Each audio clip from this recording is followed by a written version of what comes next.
大家好。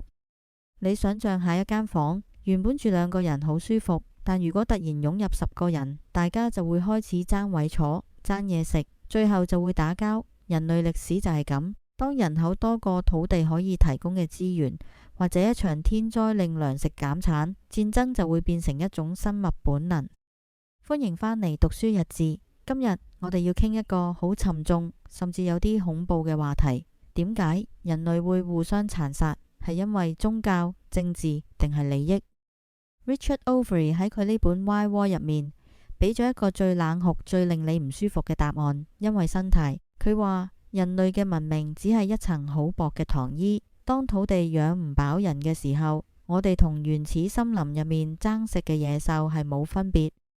書入面有一個核心概念叫 Land Carrying Capacity， 土地承載力。你想象下一間房，原本住2個人好舒服，但如果突然湧入10個人，大家就會開始爭位坐、爭嘢食，最後就會打交。人類歷史就係咁，當人口多過土地可以提供嘅資源，或者一場天災令糧食減產，戰爭就會變成一種生物本能。我哋睇下書入面一個最震撼嘅考古發現。喺美國南達科他州一個叫 Crow Creek 嘅地方，考古學家掘到一個集體墳墓。入面有幾多具屍體？486具，而且佢哋唔係正常死亡，大部分骸骨都有被肢解、被剝皮 scalping 嘅痕跡。點解可以咁殘忍？考古學家發現當時嗰個區域正處於長年嘅旱災，喺極端飢餓同資源枯竭嘅情況下，部落之間唔再係為咗榮譽而戰，而係進行種族清洗。佢哋要殺晒對方嘅男女老幼，係為咗要徹底消滅競爭對手，確保自己嗰族人可以喺呢塊乾旱嘅土地上面生存落去。呢種就係 Overy 所講嘅生態迫切性。你以為呢啲係遠古部落先會發生嘅事？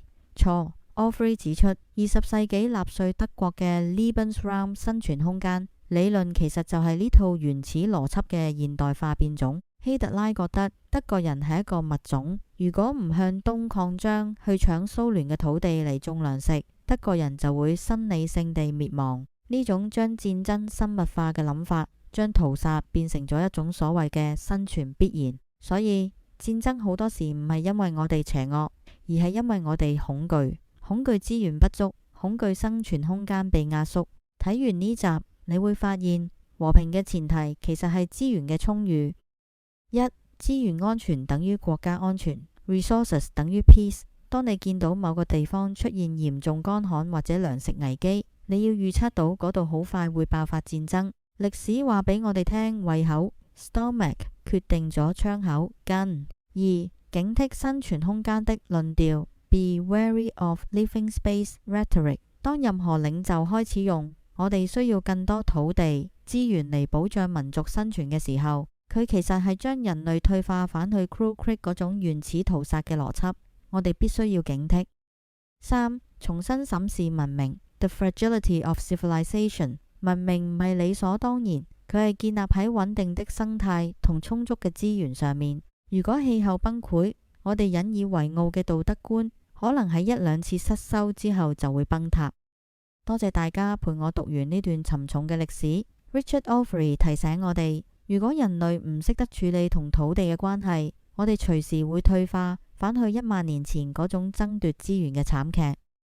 如果你覺得今日嘅分享令你對戰爭有咗新嘅睇法，記得 like 同埋 share 俾你嘅朋友。你覺得喺而家呢個氣候變遷嘅時代，資源戰爭離我哋仲有幾遠？喺下面留言一齊討論。下次見。